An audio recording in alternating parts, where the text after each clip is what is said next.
আল্লাহ পাক বলে, বান্দা যদি মানুষ হতে চাও কোরআনের জ্ঞান অর্জন করো। কোরআনটা আমি আল্লাহ পাক রব্বুল আলামিন পয়গম্বরের মাধ্যমে জমিনের বান্দাদেরকে আমি আল্লাহ দিলাম। মূসাকেও কিতাব দিয়েছি, ঈসাকেও কিতাব দিয়েছি, দাউদকেও কিতাব দিয়েছি।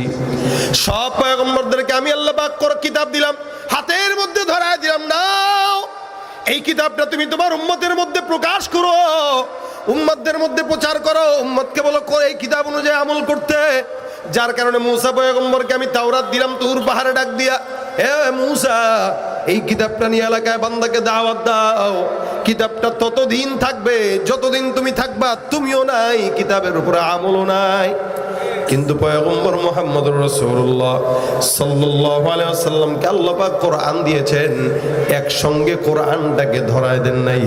আমার আল্লাহ পাক রব্বুল আলামিনের হাবিব বলেন, আল্লাহ পাক আমাকে কোরআনটা একটা একটা আয়াত করে 23 বছরের সিনার মধ্যে ঢুকিয়ে দিয়েছেন। সুবহানাল্লাহ। এ ভাইরা আমার খুব বুঝবেন, 23 বছর আল্লাহ পাক বান্দার সিনার মধ্যে কোরআন ঢুকায় দেয়। 23 বছরের ব্যবধানে আল্লাহ পাক কোরআনটাকে এমন ভাবে ঢুকাইছেন, আল্লাহ পাক এটা বলেন নাই নবী আপনি যতদিন কোরআন ততদিন, বরং না না, নবী নাই কোরআন আছে। নবী না থাকলেও কোরআন থাকবে, যতদিন দুনিয়া থাকবে ততদিন কোরআন থাকবে। শুধু তাই নয়, কোরআনটার হেফাজতের দায়িত্ব আল্লাহ পাক নিজের কুদরতের হাতে নিয়ে নিয়েছেন। সুবহানাল্লাহ। এ ভাইরা আমার আল্লাহ পাক রব্বুল আলামিন সবগুলো কিতাবগুলোকে নবীদের দায়িত্ব দিয়ে দিয়েছেন, এটা থাকবে, তুমি থাকবা, তুমি রাখবা, এটাকে হেফাজত করবা। কোরআনের বেলা আল্লাহ পাক বলেন নাই নবী এটাকে আপনি হেফাজত রাখেন, না না, আল্লাহ পাক ডাক দিয়া বলেন, ইন্না নাহনু নাযালনা যিকরা ওয়া ইন্না লাহু লাহাফিজুন। কোরআনটাকে আমি আল্লাহ পাক রব্বুল আলামিন নাজিল করলাম, এই কোরআনটার হেফাজতের দায়িত্ব দুনিয়ার কোনো বান্দার কাছে নয়, আমি আল্লাহ আমার নিজের কুদরতের হাতে রেখে দিলাম। সুবহানাল্লাহ। এই জন্য আমার আল্লাহ ডাক দিয়া বলেন, ওয়াইন কুনতুম ফি রাইবিন মিম্মা নাযালনা আলা আবদিনা ফাতু বিসূরাতিন মিন মিসলি ওয়াদউ শুহাদাআকুম মিন দুনিল্লাহি ইন কুনতুম সাদিকিন। বলেন তো ভাইরা আমার, আল্লাহ পাক রব্বুল আলামিন যে কোরআনটা দিয়েছেন, এই কোরআনটার হেফাজতের দায়িত্ব কার কাছে? আল্লাহ পাক ডাক দিয়া বলেন, যদি সন্দেহ হয়, যদি তোমাদের ঝামেলা মনে হয়, তাহলে কোরআনের ভিতরে দেখাও, কোরআনটা খুলো, সূরা ফাতিহা থেকে নিয়ে নাস পর্যন্ত দেখো, একটা আয়াতের মধ্যে ভুল নাই, একটা অক্ষরের মধ্যে ভুল নাই, একটা আয়াত একটা নুকতার মধ্যে ভুল নাই। সারা দুনিয়ার বান্দারা কোরআনের বিরোধিতা করতে পারে, যতই কঠিন অন্তর হোক না কেন, কোরআনের তেলাওয়াত করবেন, ওই কঠিন অন্তরটাকে আল্লাহ পাক নরম বানায়, চোখ দিয়া পানি বের করে দিবে। আমি প্রমাণ। গত 2 দিন আগে সাভার আশুলিয়াতে এক মাহফিলে গিয়েছি। ও জায়গায় মাঠ নাই, বিশাল বড় মাঠ, না হলেও মিনিমাম 15-20 হাজার মানুষের আয়োজন। এত বড় মাঠের এই মাঠটা হলো হিন্দুদের দেওয়া। কাদের? হিন্দুদের মালিকানার মাঠ। এনারা বলেছেন যে আপনারা সাইদ আহমদ শাহ হুজুরকে আনলে মাঠ আমরা আপনাদের জন্য করতে দিব, কোনো টেনশন নেই, আপনারা আনেন। আমরা হিন্দু হইতে পারি, আমরা ওনার গজল ওয়াজ শুনি, বুঝছেন? এরকম আরেক জায়গায় হয়েছিল একবার, খাগড়াছড়ি থেকে আসতেছি ঢাকায়, তো রাত্রিবেলা 12টার পরে কোনো গাড়ি ছাড়া নাই, আরো 5-7 বছর আগে। তো চেকপোস্টের ভিতরে পুলিশ দাঁড়ায় রয়েছে, তা গ্লাস নামাইছে, আমার লাইট জ্বালাকা দেখি, লাইট জ্বালা আমরা দেখে, একটু বের হবেন আপনি? আমি যে কিরে আবার কোনো ঝামেলা নাকি? তা আমি আগে বের হয়ে তার নেম প্লেটের দিকে দেখছি সে মুসলমান কিনা, দেখি না হিন্দু। তা আমি বললাম, স্যার আমাদের তো আসলে দেরি হয়ে গেছে, ঢাকায় যেতে হবে, আপনি কি আমার একটু বুকে নিবেন? কে? হিন্দু বলতে, আপনি আমার একটু বুকে নিবেন? ওকে আসেন। তা আমি তাকে বুকে নিলাম, কারণ আমি হিন্দু, কিন্তু আপনার গজল, আপনার আলোচনা আমি এত পরিমাণে শুনি, আমার কল্পনার বাহিরে যে আমি আপনাকে আজকে দেখতে পাবো আর আমি আপনার বুকে যেতে পারবো। এটা হিন্দু বলতেছে। তো সে যে গত 2 দিন আগের মাহফিলের কথা বলতেছি, হিন্দুরা জায়গা দিছে, এমনকি কোরআনের মাহফিলের জন্য জায়গা দিছে, এবং তারাও মাহফিলের 2 পাশে চেয়ার নিয়ে বসা, বয়ান শোনার জন্য বসে রয়েছে। এরপরেও বাংলাদেশকে কেউ সংখ্যালঘুর নাম দিয়ে আমরা সংখ্যালঘুদের উপর নির্যাতন করি এই কথা খবরে ছড়াতে চায়। যারা এগুলো করে এরা আমার দেশের শত্রু, আমাদের শত্রু। এই দেশে কোনো হিন্দু কেউ বলতে পারবে না কোনো মুসলমান থেকে নির্যাতিত হয়েছে। বরঞ্চ নতুন স্বাধীনতার পরে মুসলমানরা হিন্দুদের মূর্তি পূজার সময় যখন এসেছে, আমরা আমাদের ছাত্র ভাইরা, আমাদের মুসলমানের সন্তানেরা তাদের মন্দির পাহারা দেওয়ার জন্য দাঁড়িয়ে গিয়েছে। এরপরও কেউ যদি বলে এদেশে সংখ্যালঘুদের উপর নির্যাতন করা হয়, ওরা আমার দেশের শত্রু, আমাদের শত্রু, মানবতার শত্রু, সবার শত্রু, ঠিক কিনা জানা কর। এটা আপনাদেরকে বোঝার জন্য বলতেছি। মাহফিল যেখানে হিন্দুরা বসা, তা আমি বয়ান করতেছি, মোটামুটি কোরআনের কয়েকটা আয়াত তেলাওয়াত করেছি, আলোচনা করছি। আধা ঘন্টার মাথায় সে আমার পায়ের সামনে এসে এইভাবে আমাকে সেজদা দিচ্ছে। এটা তার ধর্মের শিক্ষা, তার ধর্মের শিক্ষা অনুযায়ী সে আমার পায়ের কাছে এসে ঝুঁকে এরকম করতেছে। আমি বললাম ভাই, আমি তার বুঝি নাই এটা কে। তাই আমি বললাম ভাই এরকম করেন না। যখন সে এরকম করছে তখন বুঝতে পারছি যে সে হিন্দু ভাই। আমি বললাম ভাই ঠিক আছে, কি নাম? দেখি তার চোখে টলটল করতেছে পানি। আমি বললাম নাম কি? দেখবেন কিছু চরমনার পাগল আছে, যখন নাকি আল্লাহ ওলামা একরামরা বয়ান টয়ান করে, কোরআনের কিছু আয়াত বা জিকিরের কথা শুনলে এদের হুঁশ থাকে না, নিজে ভুলে যায়। আমি লক্ষ্য করছিলাম এই হিন্দুর অবস্থা এরকম হয়ে গেছে। সে এরকম করতেছে। আমি বললাম ভাই নাম কি? কোনো নাম নাই, পরিচয় নাই। সুবহানাল্লাহ। তার চোখে পানি। কোনো নাম নাই, পরিচয়। ভাই বারবার উঠেন না। কোনো নাম নাই, কোনো পরিচয় নাই। আমি লক্ষ্য করলাম তার চোখে পানি। তার মানে আল্লাহর কোরআনের আয়াত তার অন্তরকে নরম করে তার চোখ দিয়ে পানি বের করতে বাধ্য করছে। তখন সে দাঁড়ায় আছে। একজন বলল হুজুর এটাই মাঠের জায়গাওয়ালা। আমি তার জন্য কি দোয়া করব? হিন্দু মানুষ, সরাসরি তো দোয়াও করা যায় না, আল্লাহ মুসলমান বানায় দাও। খালি বললাম আল্লাহ তুমি তাকে তোমার পছন্দ মতো ইমানের নূর দান করো। তো সেও দেখলাম অন্যজনের সাথে আমিন বলল। ওই যে পরিবেশের একটা ব্যাপার আছে না, পরিবেশের সবাই বলতেছে আমিন, সেও বলতেছে আমিন। আমি বলতেছি আস্তাগফিরুল্লাহ, সেও দেখি সাইড দিয়ে বলতেছে আস্তাগফিরুল্লাহ। আমি লাস্টে তাকে আবার দোয়া করে দিলাম। বয়ান শেষে সে আমার কপালে চুমা খায়, হাতে চুমা খায়, বুকে নেয়, গাড়ি আগায় দেয়। আমি রাত্রে এসেও তো আমার নামাজ পড়ে তার জন্য দোয়া করছি, আল্লাহ ওই লোকটারে তুমি হেদায়েতের নূর দিয়া দাও। এটা হলো কোরআনের মুজিজা। আবু জাহেল, উতবা, সাইবা এমনি পাগল ছিল না। রাসূলকে তারা জানতো, বিশ্বাস করত, কিন্তু মানতো না। নবী করিম সাল্লাল্লাহু আলাইহি ওয়াসাল্লাম রাত্রেবেলা নামাজে তেলাওয়াত করতেন। তো মক্কার আবু জাহেল ঘোষণা করে দিয়েছিল, খবরদার কেউ তেলাওয়াত শুনতে যাবে না, কারণ মুহাম্মদের তেলাওয়াত বড় খতরনাক। ও তেলাওয়াত করলে সব পাগল হয়ে যায়। রাসূলের তেলাওয়াত শুনলে বুঝেন আল্লাহ পাক জান্নাতে আমাদেরকে নবীর তেলাওয়াত শোনাবেন। সুবহানাল্লাহ, আস্তে কয়। জান্নাতে আল্লাহ পাক নবীর তেলাওয়াত শোনাবেন ইনশাআল্লাহ। আমরা কানে শুনতে পাই নাই, কিন্তু জান্নাতে শুনবো। শুধু নবীর নয়, আল্লাহর নিজের কণ্ঠের তেলাওয়াত শুনবো ইনশাআল্লাহ। এটা আমাদের জন্য পুরস্কার থাকবে জান্নাতে। রাসূল করিম সাল্লাল্লাহু আলাইহি ওয়াসাল্লাম তেলাওয়াত করতেন।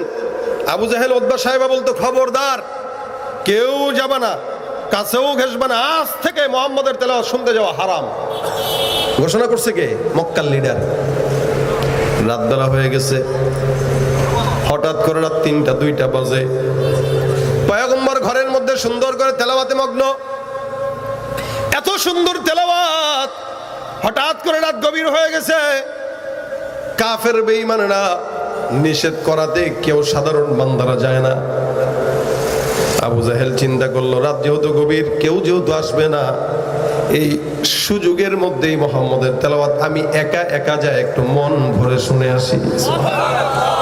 আবু জাহেল রওনা হয়ে গেল তেলাওয়াত শোনার জন্য।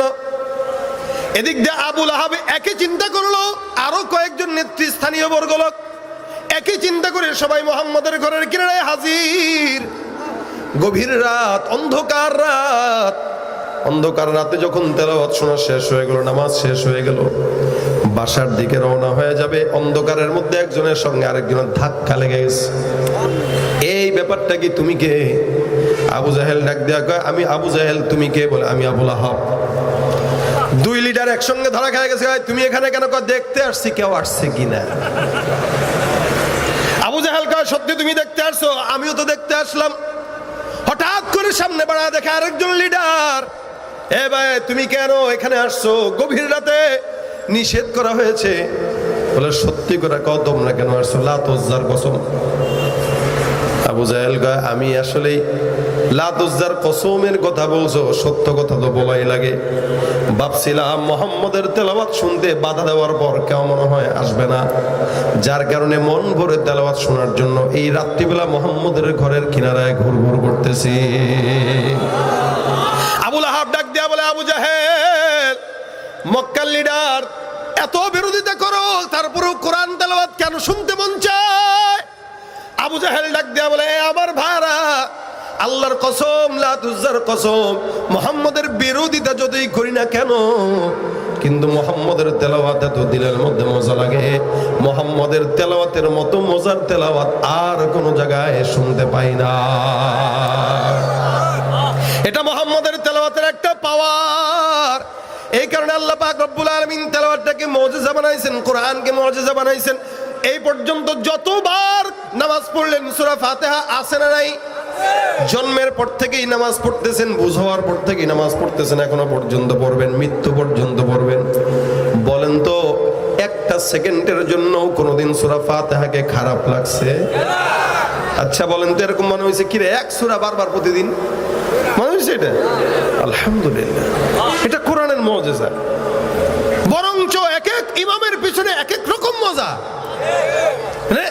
একরকম পড়ে ওই একরকম পড়ে। আচ্ছা আপনার সামনে যদি কেউ একটা কবিতাকেই বারবার পরে কয় কিরে ভাই এক কবিতা কয়বার? আমরাও যদি একই ওয়াজ এখানে একবার করলাম ওখানে এক লোক হুজুর দিয়ে একই ওয়াজ করে, ভাই কোরআনের কথাই তো। তা কোরআনের কথা হাদিসের কথা একবার কেন 100 বার বললেও বা সমস্যা কি? বানায় তো আর বলতে পারবো না, একই কথাই তো বলতে হবে। তারপরে বলবে কিরে এই ওয়াজটা এখানে করতেছে। কিন্তু তেলাওয়াতের ব্যাপারে নামাজ ফজরের সময় পড়ে গেলেন আলহামদুলিল্লাহ, সুন্নতের মধ্যেও বললেন আলহামদুলিল্লাহ, ইশরাকেও বললেন আলহামদুলিল্লাহ, জোহরেও বললেন আলহামদুলিল্লাহ রাব্বিল আলামিন, আসরেও বললেন আলহামদুলিল্লাহ রাব্বিল আলামিন।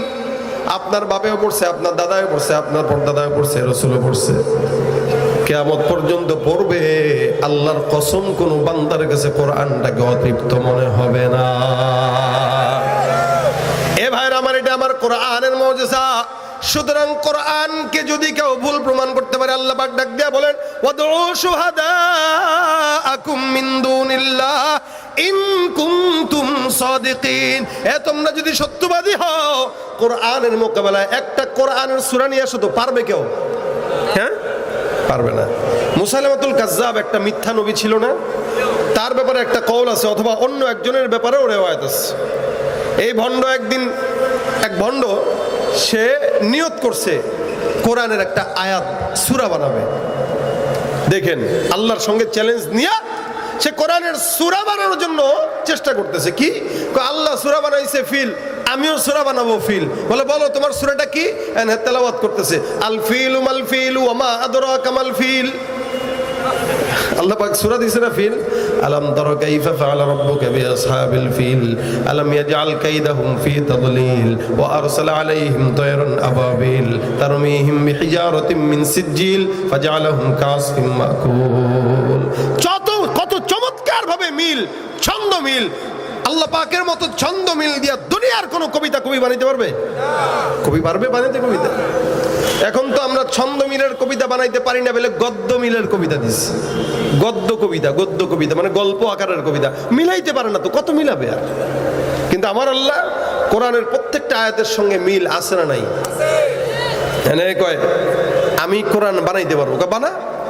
আল ফিল মাল ফিল ওমা আদরাকা মাল ফিল লাহু খুরতুমুন তাবিল। এটা হলো তার আয়াত। অর্থ শুনেন, ফিল মানে হলো হাতি। এ বলতেছে আল ফিল হাতি, মাল ফিল হাতিটা কি জানো? হাতি কি? ওমা আদরাকা মাল ফিল। আচ্ছা তুমি কি জানো হাতিটা কি? হে হাতির পরিচয় দিতে যায় কোরআন বানাইতেছে, নাউজুবিল্লাহ। লাহু খুরতুমুন তাবিল, তার একটা বিশাল বড় সুর আছে। কি আছে? সুর। তা হাতির সুর আছে, এটা কোন ব্যাকরণ না জানে, এই কোরআন বানাইতেছে লাহু খুরতুমুন তাবিল। অথচ এই বিশ্বের বুকে অনেক বড় বড় বিজ্ঞানী ছিল। এই যে সমস্ত বৈজ্ঞানিকরা তারা কোরআনের ভুল ধরতে যে রিসার্চ করলো, কোরআনের আয়নায় নিজেদের ভুল ধরা পড়ে তারা কোরআনের উপরে ঈমান এনে মুসলমান হয়ে গেছে। এটা হলো কোরআনের আজমত। কোরআনের মুজিজাই হলো 5 বছরের বাচ্চা। আজকেও একটা নিউজে দেখলাম 49 দিনে একটা বাচ্চা হাফেজ হয়েছে। কয় দিনে? 49। এটা কোরআনের মুজিজা। এটা আপনার আমার জেহেনের মুজিজা না, আমাদের ব্রেন দুর্বল। ও ভাই, আপনারে একটা কবিতা মুখস্থ দিলে আপনি পারেন না।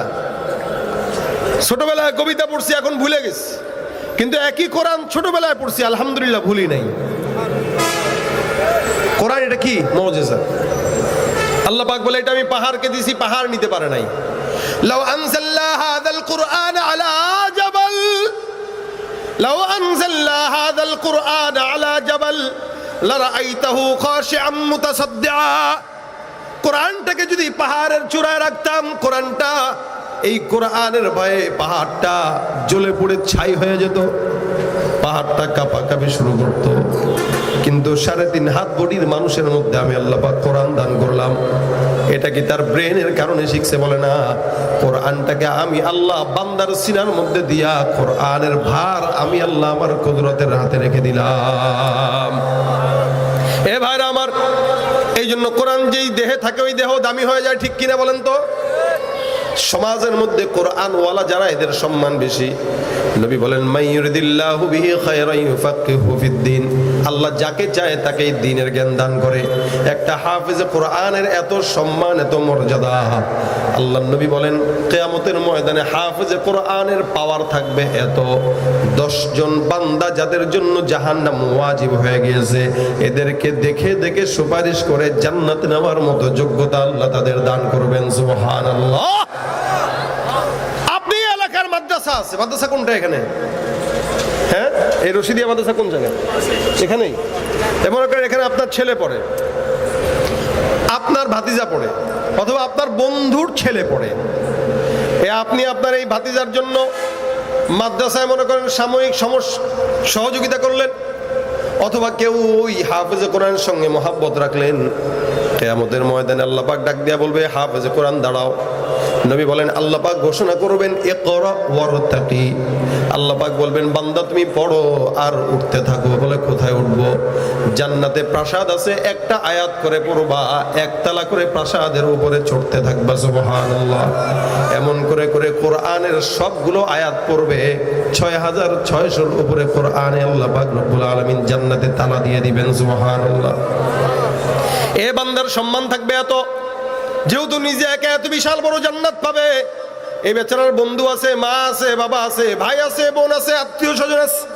আমার আল্লাহ পাক রব্বুল আলামিন বলবে, বান্দা হাফেজে কোরআন, তোমার পছন্দ মতো 10 জন বান্দাকে তুমি চয়েস করবা, যেই বান্দাদের উপর আমি আল্লাহ জাহান্নামটাকে ওয়াজিব করে দিয়েছিলাম।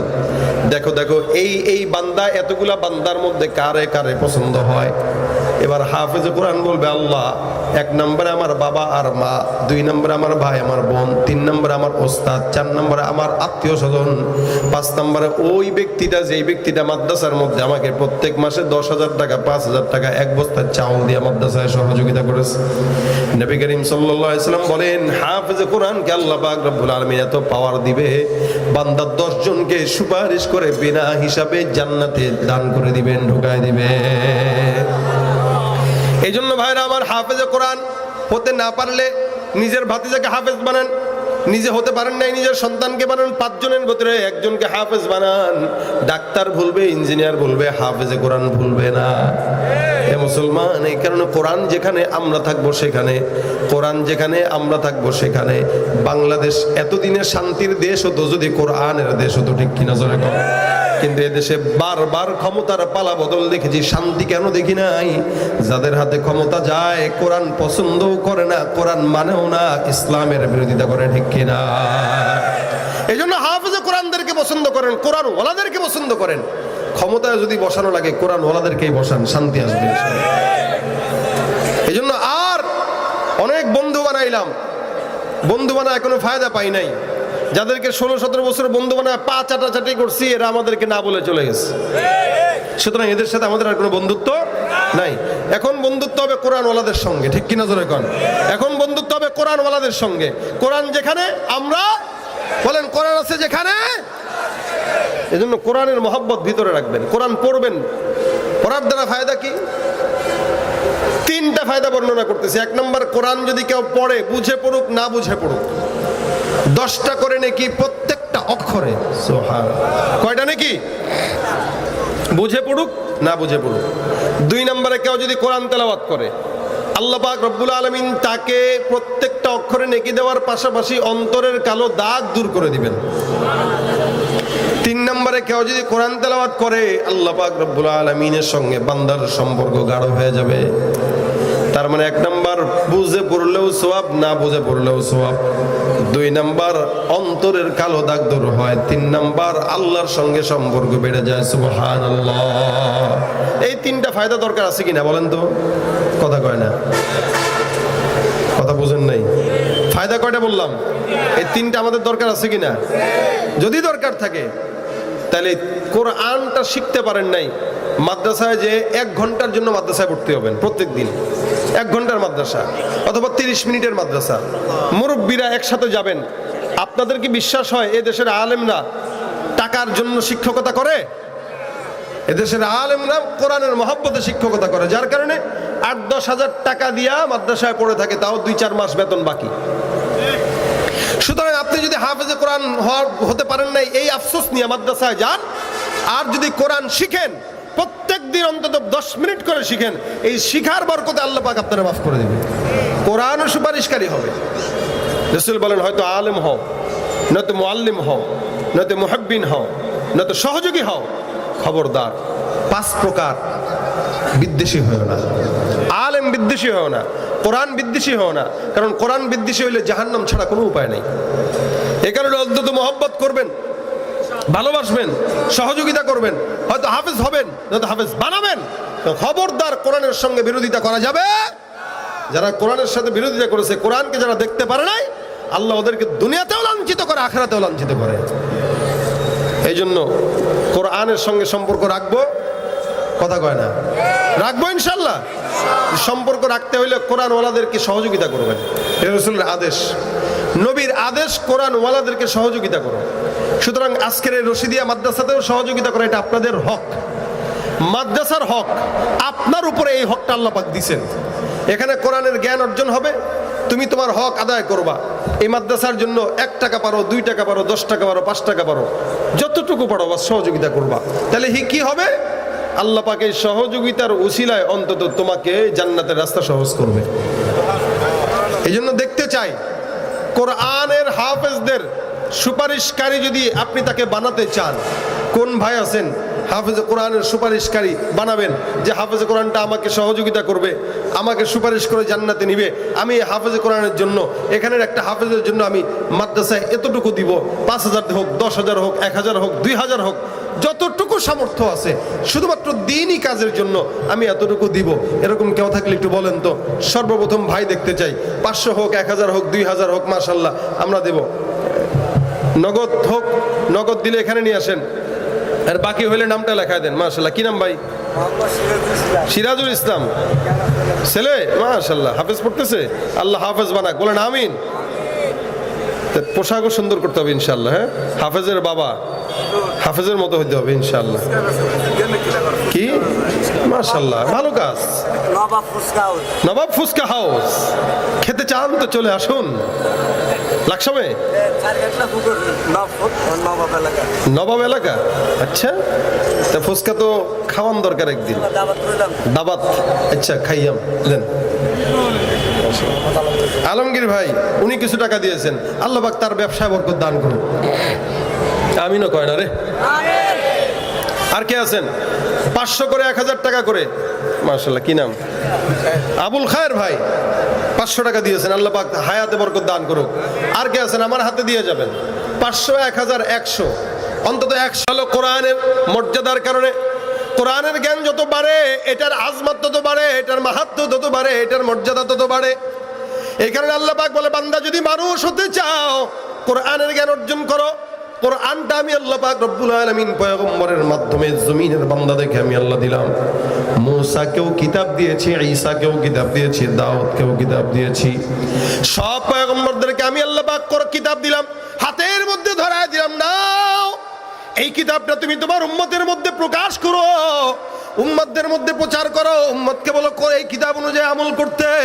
যার কারণে মূসা পয়গম্বরকে আমি তাওরাত দিলাম তুর পাহাড়ে ডাক দিয়া, হে মূসা এই কিতাবটা নিয়ে এলাকায় বান্দাকে দাওয়াত দাও। কিতাবটা ততদিন থাকবে যতদিন তুমি থাকবা, তুমিও নাই, কিতাবের উপরে আমলও নাই। কিন্তু পয়গম্বর মুহাম্মদুর রাসূলুল্লাহ সাল্লাল্লাহু আলাইহি ওয়াসাল্লামকে আল্লাহ পাক কোরআন দিয়েছেন, একসঙ্গে কোরআনটাকে ধরায় দেন নাই। আমার আল্লাহ পাক রব্বুল আলামিনের হাবিব বলেন, আল্লাহ পাক আমাকে কোরআনটা একটা একটা আয়াত করে 23 বছরের সিনার মধ্যে ঢুকিয়ে দিয়েছেন। সুবহানাল্লাহ। এ ভাইরা আমার খুব বুঝবেন, 23 বছর আল্লাহ পাক বান্দার সিনার মধ্যে কোরআন ঢুকায় দেয়। 23 বছরের ব্যবধানে আল্লাহ পাক কোরআনটাকে এমন ভাবে ঢুকাইছেন, আল্লাহ পাক এটা বলেন নাই নবী আপনি যতদিন কোরআন ততদিন, বরং না না, নবী নাই কোরআন আছে। নবী না থাকলেও কোরআন থাকবে, যতদিন দুনিয়া থাকবে ততদিন কোরআন থাকবে। শুধু তাই নয়, কোরআনটার হেফাজতের দায়িত্ব আল্লাহ পাক নিজের কুদরতের হাতে নিয়ে নিয়েছেন। সুবহানাল্লাহ। এ ভাইরা আমার আল্লাহ পাক রব্বুল আলামিন সবগুলো কিতাবগুলোকে নবীদের দায়িত্ব দিয়ে দিয়েছেন, এটা থাকবে, তুমি থাকবা, তুমি রাখবা, এটাকে হেফাজত করবা। কোরআনের বেলা আল্লাহ পাক বলেন নাই নবী এটাকে আপনি হেফাজত রাখেন, না না, আল্লাহ পাক ডাক দিয়া বলেন ইন্না নাহনু নাযালনা যিকরা ওয়া ইন্না লাহু লাহাফিজুন। কোরআনটাকে আমি আল্লাহ পাক রব্বুল আলামিন নাজিল করলাম, এই কোরআনটার হেফাজতের দায়িত্ব দুনিয়ার কোনো বান্দার কাছে নয়, আমি আল্লাহ আমার নিজের কুদরতের হাতে রেখে দিলাম। সুবহানাল্লাহ। এই জন্য আমার আল্লাহ ডাক দিয়া বলেন ওয়াইন কুনতুম ফি রাইবিন মিম্মা নাযালনা আলা আবদিনা ফাতু বিসূরাতিন মিন মিসলি ওয়াদউ শুহাদাআকুম মিন দুনিল্লাহি ইন কুনতুম সাদিকিন। বলেন তো ভাইরা আমার, আল্লাহ পাক রব্বুল আলামিন যে কোরআনটা দিয়েছেন, এই কোরআনটার হেফাজতের দায়িত্ব কার কাছে? আল্লাহ পাক ডাক দিয়া বলেন যদি সন্দেহ হয়, যদি তোমাদের ঝামেলা মনে হয়, তাহলে কোরআনের ভিতরে দেখাও, কোরআনটা খুলো, সূরা ফাতিহা থেকে নিয়ে নাস পর্যন্ত দেখো, একটা আয়াতের মধ্যে ভুল নাই, একটা অক্ষরের মধ্যে ভুল নাই, একটা আয়াত একটা নুকতার মধ্যে ভুল নাই। সারা দুনিয়ার বান্দারা কোরআনের বিরোধিতা করতে পারে, যতই কঠিন অন্তর হোক না কেন, কোরআনের তেলাওয়াত করবেন, ওই কঠিন অন্তরটাকে আল্লাহ পাক নরম বানায়, চোখ দিয়া পানি বের করে দিবে। আমি প্রমাণ। গত 2 দিন আগে সাভার আশুলিয়াতে এক মাহফিলে গিয়েছি। ও জায়গায় মাঠ নাই, বিশাল বড় মাঠ, না হলেও মিনিমাম 15-20 হাজার মানুষের আয়োজন। এত বড় মাঠের এই মাঠটা হলো হিন্দুদের দেওয়া। কাদের? হিন্দুদের মালিকানার মাঠ। এনারা বলেছেন যে আপনারা সাইদ আহমদ শাহ হুজুরকে আনলে মাঠ আমরা আপনাদের জন্য করতে দিব, কোনো টেনশন নেই, আপনারা আনেন। আমরা হিন্দু হইতে পারি, আমরা ওনার গজল ওয়াজ শুনি, বুঝছেন? এরকম আরেক জায়গায় হয়েছিল একবার, খাগড়াছড়ি থেকে আসতেছি ঢাকায়, তো রাত্রিবেলা 12টার পরে কোনো গাড়ি ছাড়া নাই, আরো 5-7 বছর আগে। তো চেকপোস্টের ভিতরে পুলিশ দাঁড়ায় রয়েছে, তা গ্লাস নামাইছে, আমার লাইট জ্বালাকা দেখি, লাইট জ্বালা আমরা দেখে একটু বের হবেন আপনি? আমি যে কিরে আবার কোনো ঝামেলা নাকি? তা আমি আগে বের হয়ে তার নেম প্লেটের দিকে দেখছি সে মুসলমান কিনা, দেখেই দেখি না হিন্দু। তা আমি বললাম স্যার আমাদের তো আসলে দেরি হয়ে গেছে, ঢাকায় যেতে হবে, আপনি কি আমার একটু বুকে নিবেন? কে? হিন্দু বলতে, আপনি আমার একটু বুকে নিবেন? ওকে আসেন। তা আমি তাকে বুকে নিলাম, কারণ আমি হিন্দু, কিন্তু আপনার গজল, আপনার আলোচনা আমি এত পরিমাণে শুনি, আমার কল্পনার বাহিরে যে আমি আপনাকে আজকে দেখতে পাবো আর আমি আপনার বুকে যেতে পারবো। এটা হিন্দু বলতেছে। তো সে যে গত 2 দিন আগের মাহফিলের কথা বলতেছি, হিন্দুরা জায়গা দিছে, এমনকি কোরআনের মাহফিলের জন্য জায়গা দিছে, এবং তারাও মাহফিলের 2 পাশে চেয়ার নিয়ে বসা, বয়স শোনার জন্য বসে রয়েছে। এরপরেও বাংলাদেশকে কেউ সংখ্যালঘুর নাম দিয়ে আমরা নাকি সংখ্যালঘুদের উপর নির্যাতন করি এই কথা খবরে ছড়াতে চায়। যারা এগুলো করে এরা আমার দেশের শত্রু, আমাদের শত্রু। এই দেশে কোনো হিন্দু কেউ মুসলমান থেকে নির্যাতিত হয়েছে, বরঞ্চ নতুন স্বাধীনতার পরে মুসলমানরা হিন্দুদের মূর্তি পূজার সময় যখন এসেছে, আমরা আমাদের ছাত্র ভাইরা, আমাদের মুসলমানের সন্তানেরা তাদের মন্দির পাহারা দেওয়ার জন্য দাঁড়িয়ে গিয়েছে। এরপরও কেউ যদি বলে এদেশে সংখ্যালঘুদের উপর নির্যাতন করা হয়, ওরা আমার দেশের শত্রু, আমাদের শত্রু, মানবতার শত্রু, সবার শত্রু, ঠিক কিনা ধরে কর। এটা আপনাদেরকে বোঝার জন্য বলতেছি। মাহফিল যেখানে হিন্দুরা বসা, তা আমি বয়ান করতেছি, মোটামুটি কোরআনের কয়েকটা আয়াত তেলাওয়াত করেছি, আলোচনা করছি। আধা ঘন্টার মাথায় সে আমার পায়ের সামনে এসে এইভাবে আমাকে সেজদা দিচ্ছে। এটা তার ধর্মের শিক্ষা, তার ধর্মের শিক্ষা অনুযায়ী সে আমার পায়ের কাছে এসে ঝুঁকে এরকম করতেছে। আমি বললাম ভাই, আমি তার বুঝি নাই এটা কে, তাই আমি বললাম ভাই এরকম করেন না। যখন সে এরকম করছে তখন বুঝতে পারছি যে সে হিন্দু ভাই। আমি বললাম ভাই ঠিক আছে, কি নাম? দেখি তার চোখে টলটল করতেছে পানি।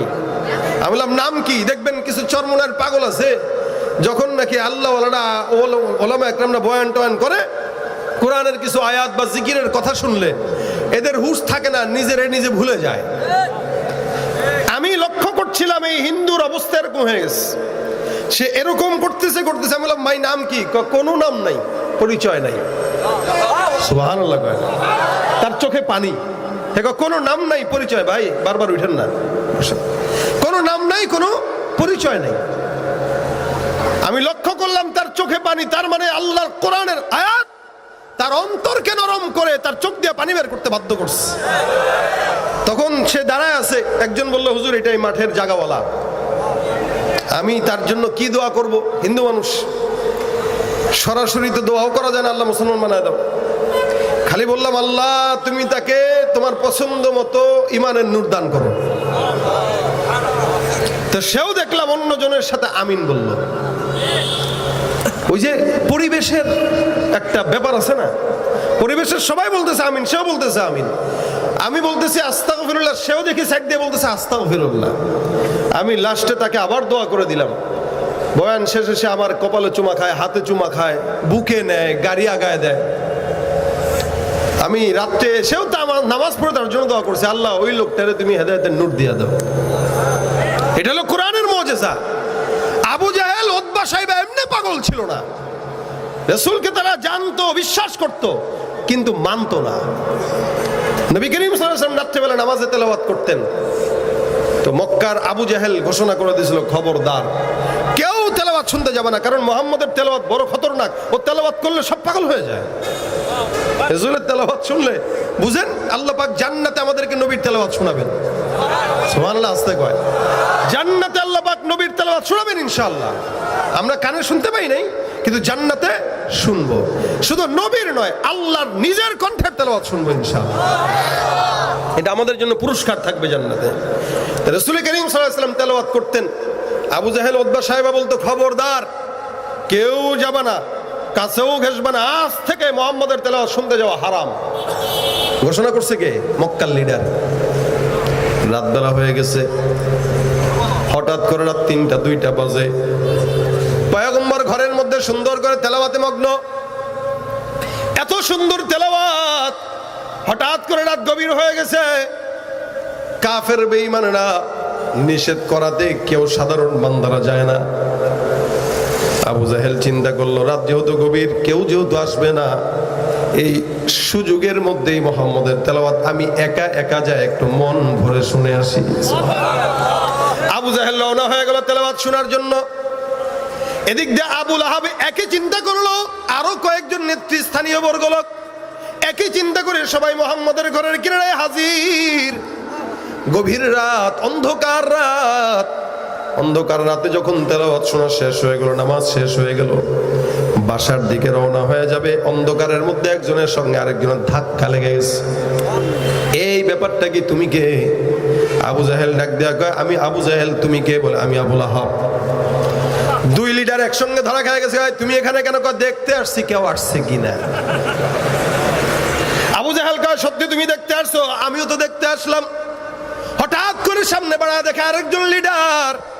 এ ভাই তুমি কেন এখানে আসছো? গভীর রাতে নিষেধ করা হয়েছে, বলে সত্যি করে কও তোমরা কেন আসছো? লাত উজ্জার কসম। আবু জাহেল কয় আমি আসলেই লাত উজ্জার কসমের কথা বলছো, সত্য কথা তো বলাই লাগে। ভাবছিলাম মুহাম্মদের তেলাওয়াত শুনতে বাধা দেওয়ার পর কেউ মনে হয় আসবে না, যার কারণে মন ভরে তেলাওয়াত শোনার জন্য এই রাত্রিবেলা মুহাম্মদের ঘরের কিনারায় ঘুরঘুর করতেছি। আবু লাহাব ডাক দিয়া বলে, আবু জাহেল মক্কার লিডার, এত বিরোধিতা করো তারপরেও কোরআন তেলাওয়াত কেন শুনতে মন চায়? আবু জাহেল ডাক দিয়া বলে, আমার ভাইরা, আল্লাহর কসম, লাত উজ্জার কসম, মুহাম্মদের বিরোধিতা যতই করি না কেন, কিন্তু মুহাম্মদের তেলাওয়াত এত দিলের মধ্যে মজা লাগে, মুহাম্মদের তেলাওয়াতের মতো মজার তেলাওয়াত আর কোন জায়গায় শুনতে পাই না। এটা মুহাম্মদের তেলাওয়াতের একটা পাওয়ার। এই কারণে আল্লাহ পাক রব্বুল আলামিন তেলাওয়াতটাকে মুজিজা বানাইছেন, কোরআনকে মুজিজা বানাইছেন। এই পর্যন্ত যতবার নামাজ পড়লেন সূরা ফাতিহা আছে না নাই? জন্মের পর থেকেই নামাজ পড়তেছেন, বুঝ হওয়ার পর থেকেই নামাজ পড়তেছেন, এখনো পর্যন্ত পড়বেন, মৃত্যু পর্যন্ত পড়বেন। বলেন তো একটা সেকেন্ডের জন্য কোনোদিন সূরা ফাতিহাকে খারাপ লাগছে? আচ্ছা বলেন তো এরকম মনে হয়েছে কি রে এক সূরা বারবার প্রতিদিন মনে হয়েছে? এটা আলহামদুলিল্লাহ, এটা কোরআনের মুজিজা। বরঞ্চ এক এক ইমামের পিছনে এক এক রকম মজা, একরকম পড়ে ওই একরকম পড়ে। আচ্ছা আপনার সামনে যদি কেউ একটা কবিতাকেই বারবার পরে কয় কিরে ভাই এক কবিতা কয়বার? আমরাও যদি একই ওয়াজ এখানে একবার করলাম ওখানে এক লোক হুজুর দিয়ে একই ওয়াজ করে, ভাই কোরআনের কথাই তো। তা কোরআনের কথা হাদিসের কথা একবার কেন 100 বার বললেও বা সমস্যা কি? বানায় তো আর বলতে পারবো না, একই কথাই তো বলতে হবে। তারপরেও বলবে কিরে এই ওয়াজটা এখানে করতেছ। কিন্তু তেলাওয়াতের ব্যাপারে নামাজ ফজরের সময় পড়ে গেলেন আলহামদুলিল্লাহ, সুন্নতের মধ্যেও বললেন আলহামদুলিল্লাহ, ইশরাকেও বললেন আলহামদুলিল্লাহ, জোহরেও বললেন আলহামদুলিল্লাহ রাব্বিল আলামিন, আসরেও বললেন আলহামদুলিল্লাহ রাব্বিল আলামিন। আপনার বাপেও পড়ছে, আপনার দাদাও পড়ছে, আপনার পরদাদাও পড়ছে, রাসূলও পড়ছে, কিয়ামত পর্যন্ত পড়বে। আল্লাহর কসম কোন বান্দার কাছে কোরআনটাকে অতৃপ্ত মনে হবে না। এ ভাইরা আমার, এটা আমার কোরআনের মুজিজা। সুতরাং কোরআনকে যদি কেউ ভুল প্রমাণ করতে পারে, আল্লাহ পাক ডাক দিয়া বলেন ওয়াদউ শুহাদাআকুম মিন দুনিল্লাহ ইন কুনতুম সাদিকিন। তোমরা যদি সত্যবাদী হও, কোরআনের মোকাবেলায় একটা কোরআনের সূরা নিয়ে আসো তো পারবে কেউ? হ্যাঁ, পারবে না। মুসাইলামাতুল কাজ্জাব একটা মিথ্যা নবী ছিল না? তার ব্যাপারে একটা কওল আছে, অথবা অন্য একজনের ব্যাপারেও রিওয়ায়াত আছে। এই ভণ্ড একদিন এক ভণ্ড সে নিয়ত করছে কোরআনের একটা আয়াত সূরা বানাবে। দেখেন আল্লাহর সঙ্গে চ্যালেঞ্জ নিয়ে সে কোরআনের সূরা বানানোর জন্য চেষ্টা করতেছে। কি আল্লাহ সূরা বানাইছে ফিল, আমিও সূরা বানাবো ফিল। বলে বলো তোমার সূরাটা কি? তেলাওয়াত করতেছে আল ফিলু মাল ফিলু ওয়া মা আদরাকা মাল ফিল। আল্লাহ পাক সূরা দিয়েছে না ফিল, আলাম তারা কাইফা ফাআলা রাব্বুকা বিআসহাবিল ফিল আলাম ইয়াজআল কাইদাহুম ফি তাদলিল ওয়া আরসালা আলাইহিম তায়রান আবাবিল তারমিহিম বিহিজারাতিন মিন সিজিল ফাজআলাহুম কাসফিন মাকুল। কত চমৎকার ভাবে মিল, ছন্দ মিল। আল্লাহ পাকের মতো ছন্দ মিল দিয়া দুনিয়ার কোন কবিতা কবি বানাইতে পারবে? কবি পারবে বানাইতে কবিতা? এখন তো আমরা ছন্দ মিলের কবিতা বানাইতে পারি না বলে গদ্য মিলের কবিতা দিচ্ছি। গদ্য কবিতা মানে গল্প আকারের কবিতা মিলাইতে পারে না, তো কত মিলাবে আর? কিন্তু আমার আল্লাহ কোরআনের প্রত্যেকটা আয়াতের সঙ্গে মিল আছে না নাই? এনে কয় আমি কোরআন বানাইতে পারবো, বানা। আল ফিল মাল ফিল ওমা আদরাকা মাল ফিল লাহু খুরতুমুন তাবিল। এটা হলো তার আয়াত। অর্থ শুনেন, ফিল মানে হলো হাতি। এ বলতেছে আল ফিল হাতি, মাল ফিল হাতিটা কি জানো? হাতি কি?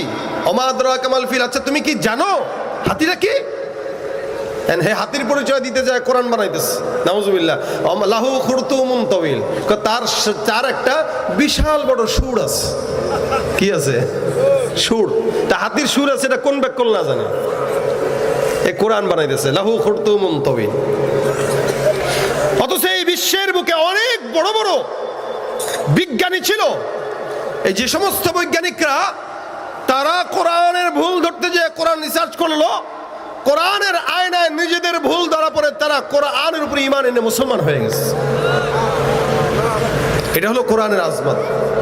কোরআনের মুজিজাই হলো 5 বছরের বাচ্চা। আজকেও একটা নিউজে দেখলাম 49 দিনে একটা বাচ্চা হাফেজ হয়েছে। কয় দিনে? 49। এটা কোরআনের মুজিজা। এটা আপনার আমার জেহেনের মুজিজা না, আমাদের ব্রেন দুর্বল। ও ভাই, আপনারে একটা কবিতা মুখস্থ দিলে আপনি পারেন না। ছোটবেলায় কবিতা পড়ছি, এখন ভুলে গেছি, কিন্তু একই কোরআন ছোটবেলায় পড়ছি, আলহামদুলিল্লাহ ভুলি নাই। কোরআন এটা কি? মুজিজা। আল্লাহ পাক বলে, এটা আমি পাহাড়কে দিছি, পাহাড় নিতে পারে নাই। লাউ আনজালনা হাযাল কুরআন আলা জাবাল, লাউ আনজালনা হাযাল কুরআন আলা জাবাল লারাআইতাহু খাশিআম মুতাসাদ্দিআ। কোরআনটাকে যদি পাহাড়ের চূড়ায় রাখতাম, কোরআনটা, এই কোরআনের ভয়ে পাহাড়টা জ্বলে পুড়ে ছাই হয়ে যেত, পাহাড়টা কাঁপাকাঁপি শুরু করত। কিন্তু 3.5 হাত বডির মানুষের মধ্যে আমি আল্লাহ পাক কোরআন দান করলাম। এটা কি তার ব্রেনের কারণে শিখছে? বলে না, কোরআনটাকে আমি আল্লাহ বান্দার সিনার মধ্যে দিয়া কোরআনের ভার আমি আল্লাহ আমার কুদরতের হাতে রেখে দিলাম। এ ভাইরা আমার, এই জন্য কোরআন যেই দেহে থাকে ওই দেহ দামি হয়ে যায়, ঠিক কিনা বলেন তো? সমাজের মধ্যে কোরআন ওয়ালা যারা, এদের সম্মান বেশি। নবী বলেন, মাইয়ুরিদিল্লাহু বিহি খায়রান ইউফাক্কিহু ফিদ্দিন। আল্লাহ যাকে চায় তাকে দ্বীনের জ্ঞান দান করে। একটা হাফেজে কোরআনের এত সম্মান, এত মর্যাদা। আল্লাহর নবী বলেন, কিয়ামতের ময়দানে হাফেজে কোরআনের পাওয়ার থাকবে এত, 10 জন বান্দা যাদের জন্য জাহান্নাম ওয়াজিব হয়ে গিয়েছে, এদেরকে দেখে দেখে সুপারিশ করে জান্নাতে নেওয়ার মতো যোগ্যতা আল্লাহ তাদের দান করবেন। সুবহানাল্লাহ। আপনি এলাকার মাদ্রাসা আছে, মাদ্রাসা কোনটা এখানে? হ্যাঁ, এই রশিদিয়া মাদ্রাসা কোন জায়গায়? এখানেই।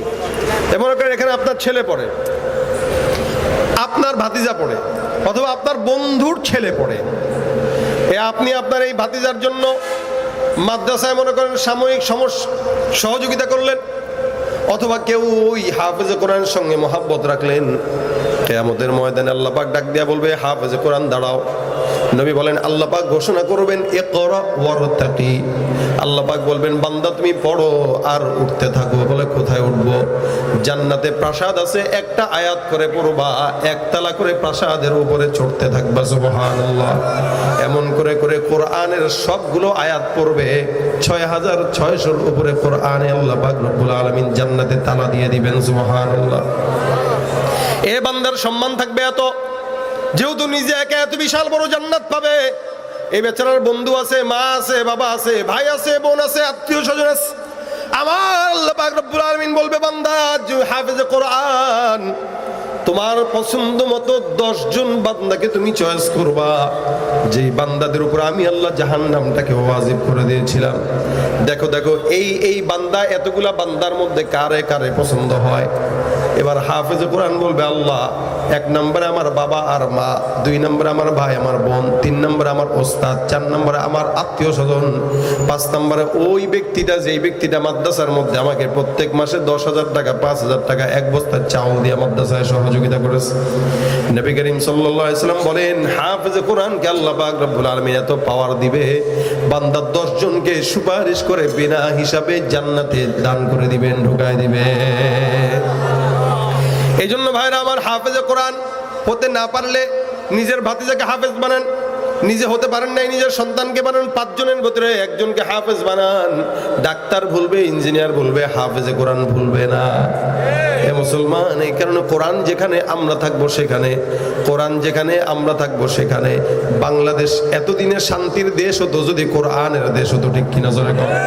কিন্তু এদেশে বারবার ক্ষমতার পালা বদল দেখেছি, শান্তি কেন দেখি নাই? যাদের হাতে ক্ষমতা যায়, কোরআন পছন্দও করে না, কোরআন মানেও না, ইসলামের বিরোধিতা করে, ঠিক কিনা? এই জন্য হাফেজে কোরআনদেরকে পছন্দ করেন, কোরআন ওয়ালাদেরকে পছন্দ করেন। ক্ষমতায় যদি বসানো লাগে, কোরআন ওয়ালাদেরকেই বসান, শান্তি আসবে। এই জন্য আর অনেক বন্ধু বানাইলাম, বন্ধু বানায় কোনো ফায়দা পাই নাই। যাদেরকে 16-17 বছর বন্ধু বানায় পা চাটাচাটি করছি, এরা আমাদেরকে না বলে চলে গেছে। সুতরাং এদের সাথে আমাদের আর কোনো বন্ধুত্ব নাই।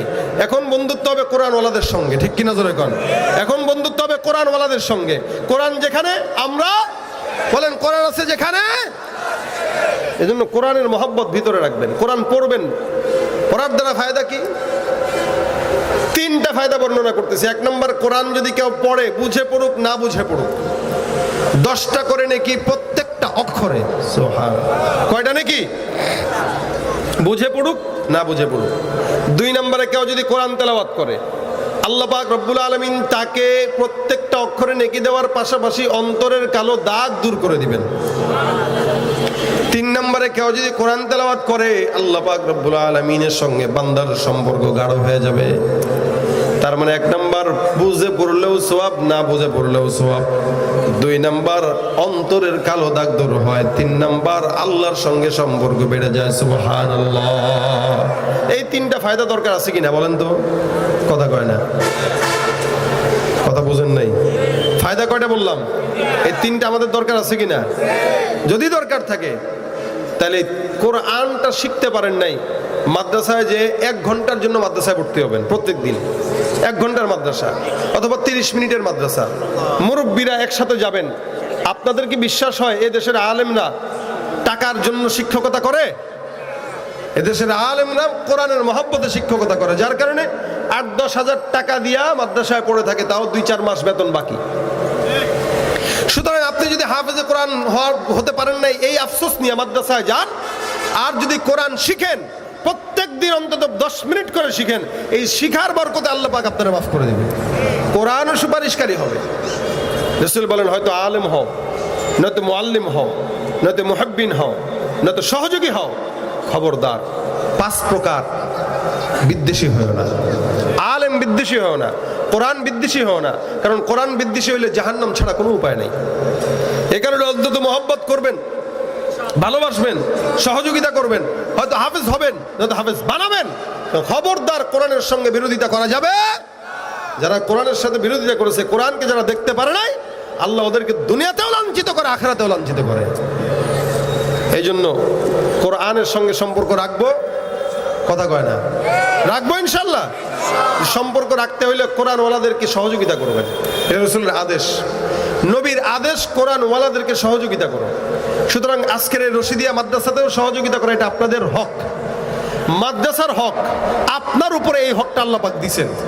এখানে কোরআনের জ্ঞান অর্জন হবে, তুমি তোমার হক আদায় করবা। এই মাদ্রাসার জন্য 1 টাকা পারো, 2 টাকা পারো, 10 টাকা পারো, 5 টাকা পারো, যতটুকু পারো বা সহযোগিতা করবা। তাহলে কি হবে? আল্লাহ পাক এই সহযোগিতার উসিলায় অন্তত তোমাকে জান্নাতের রাস্তা সহজ করবে। এই জন্য দেখতে চাই কোরআনের হাফেজদের সুপারিশকারী যদি আপনি তাকে বানাতে চান, কোন ভাই আছেন হাফেজে কোরআনের সুপারিশকারী বানাবেন, যে হাফেজে কোরআনটা আমাকে সহযোগিতা করবে, আমাকে সুপারিশ করে জান্নাতে নিবে। আমি হাফেজে কোরআনের জন্য, এখানের একটা হাফেজের জন্য আমি মাদ্রাসায় এতটুকু দিব, 5,000 হোক, 10,000 হোক, 1,000 হোক, 2,000 হোক, যতটুকু সামর্থ্য আছে, শুধুমাত্র দিনই কাজের জন্য আমি এতটুকু দিব। এরকম কেউ থাকলে একটু বলেন তো। সর্বপ্রথম ভাই দেখতে চাই, 500 হোক, 1,000 হোক, 2,000 হোক, মাশাআল্লাহ আমরা দেব। নগদ হোক, নগদ দিলে এখানে নিয়ে আসেন, আর বাকি হইলে নামটা লেখায় দেন। মাশাআল্লাহ, কি নাম ভাই? সিরাজুল ইসলাম ছেলে, মাশাআল্লাহ হাফেজ পড়তেছে। আল্লাহ হাফেজ বানাক, বলেন আমিন। পোশাকও সুন্দর করতে হবে ইনশাআল্লাহ। হ্যাঁ, হাফেজের বাবা, হাফেজের মতো হইতে হবে ইনশাআল্লাহ। কি মাশাআল্লাহ, ভালো কাজ। নবাব ফুচকা হাউস খেতে চান তো চলে আসুন লাকসামে।